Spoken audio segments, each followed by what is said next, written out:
আজকে আমি কোনো ডেলি ব্লগ দিচ্ছি না, কারণ আমার সত্যি বলতে কি আজকে একদম মন চাইছে না কোনো ডেলি ব্লগ দিতে, কারণ আমার ডেলি ব্লগটা প্রত্যেক দিনই থাকে হাসি খুশিময়।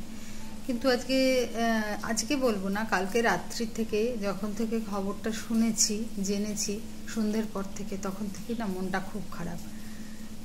কলকাতায় যে আমাদের সামনের ভবিষ্যৎকে নষ্ট করে দিল পাষণ্ড, বলতে মানে পিচাস পাষণ্ড বলা যায়। সেই জিনিসগুলো যখনই টিভির পর্দায় বা মোবাইল খুললেই যখন আসছে না, বিশ্বাস করো মন আর কিছুতেই ভালো লাগছে না, কোনো কিছুতেই যেন স্বস্তি পাচ্ছি না। কারণ দেখো, আমারও তো মেয়ে আছে, আর ওই মেয়েটির বয়সই বা কত, আমার মেয়েরই বয়সী হয়তো হবে, বা 2-1 বছরের ছোট বড় এরকমই কিছু।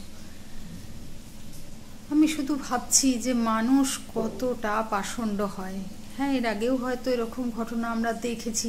সেই সময়টা সত্যি, সেই সময়গুলো আমি তাদের যন্ত্রণার কথা ভাবি, বা তাদের মায়েদের, বাবাদের বা আত্মীয় স্বজনদের মানসিকতার কথা ভাবি। কিন্তু আমরাও তো মানুষ, হয়তো তাকে কোনো দিন দেখিনি, হয়তো তাদের কোনো দিন চিনি না, কিন্তু মনুষ্যত্ববোধ তো থাকে, মানুষ তো আমরা। সেই কারণে আজকে কোনো ডেলি ব্লগ দিতে আমার ভালোই লাগলো না। ইনফ্যাক্ট আজকে আমি কোনো ভিডিও করিনি, প্রায় ইচ্ছা করেনি জানো। হয়তো দেখো, বেঁচে থাকতে গেলে রোজই করতে হবে, রোজই জীবনযাত্রা রোজকার মতোই আমাদের চলতে হবে, সেগুলোই তোমাদের সাথে তুলে ধরি, যেভাবে হেসে খুশি থাকি, হেসে খেলে থাকি। হ্যাঁ, সমস্যা তো সকলের মধ্যে থাকে, আমার মধ্যেও আছে, কিন্তু সেগুলোকে ওভারকাম করি বা এইগুলোর মধ্যে থাকি বলে হয়তো অনেকটা ভুলে থাকি। কিন্তু আজকে মনটাও ভালো নেই, আর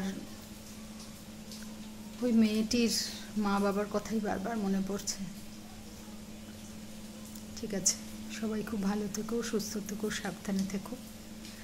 পরে আসবো ব্লগ নিয়ে।